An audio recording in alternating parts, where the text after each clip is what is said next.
Hello and welcome. All right, let's just dive right in because this is something we have all been through.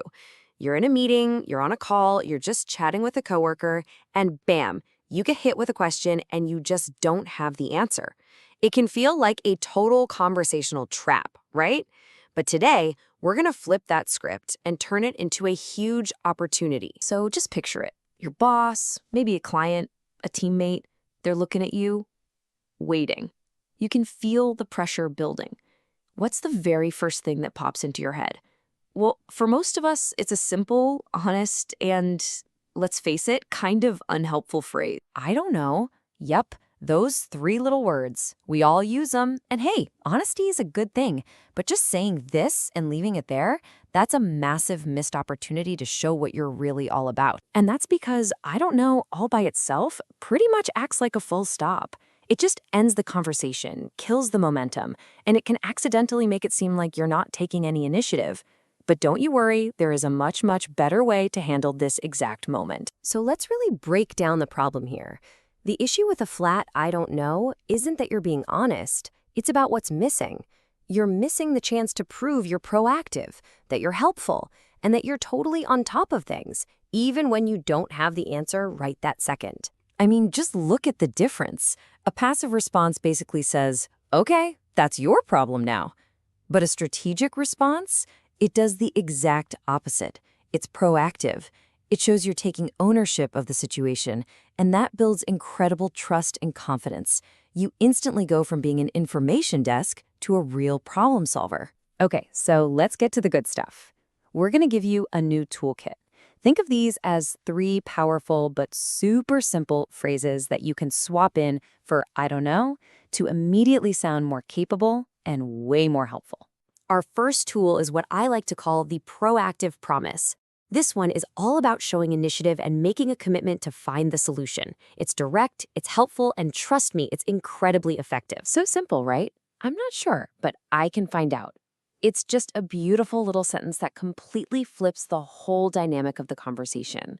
Let's dig into why it works so well. You see, the magic here is in its two-part structure.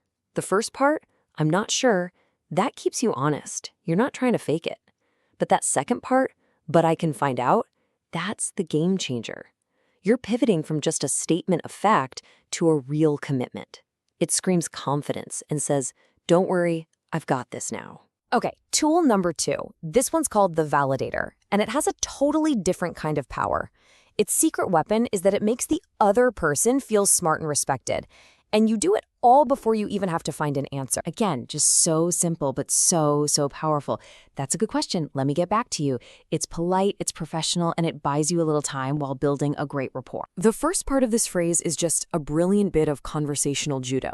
When you say, "That's a good question," you're actually giving them a compliment. You're validating their thinking, which is awesome. Then the second part, "let me get back to you," follows through with that same clear, confident sense of responsibility. And finally, our third tool is for those moments where accuracy is everything. This is the diligent check. It suggests you might have an idea, but you value being correct way too much to just guess. I'll need to double check on that. This phrase is absolutely perfect for when you're talking about numbers, deadlines, or any kind of sensitive information. It shows you're careful and thorough. So let's look at this one. "I'll need to," that's our forward-looking commitment again, but it's the phrase "double check" that really does the heavy lifting. It subtly implies that you're not starting from zero, you just have high standards and want to confirm the details. It's a really easy way to show you care about the quality of your work. Okay, theory is one thing, but let's see how this stuff actually plays out in the real world. This is where the magic really happens, when you see the side-by-side difference in a live situation. So let's set the stage. You're at your desk, you're in the zone. Your boss walks over and they've got that urgent look on their face. They need info and they need it now. The pressure's on. And here it is, the question. Do you know when the meeting starts? It's a simple, direct question. You glance at your calendar and, oops, it's not there. You genuinely have no idea. So you've got two choices. With response A, "I don't know." You just get that awkward silence. The problem is still floating out there, totally unsolved. But with response B, using our first tool, I'm not sure, but I'll find out and let you know right away. The result is night and day. Your boss is reassured, the problem is actively being solved, and you look competent and incredibly helpful. So, how do we make this stuff second nature? How do we really shift our instincts from just giving an answer to taking action? It's all about building a new habit. And it all boils down to this simple 3-step process. Step 1, acknowledge. That keeps you honest. Step 2, validate. That shows respect for the other person.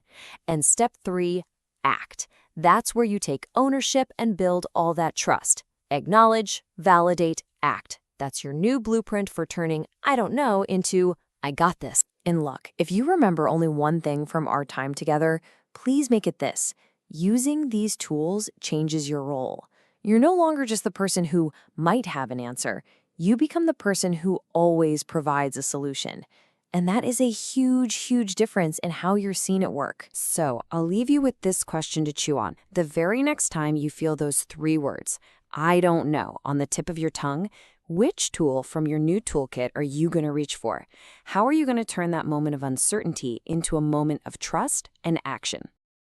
Want to practice these phrases? Download your free PDF guide to review vocabulary, role plays, and quizzes. Find the link in the description and pinned comment, and feel free to share it with friends. Like and subscribe for more English tips.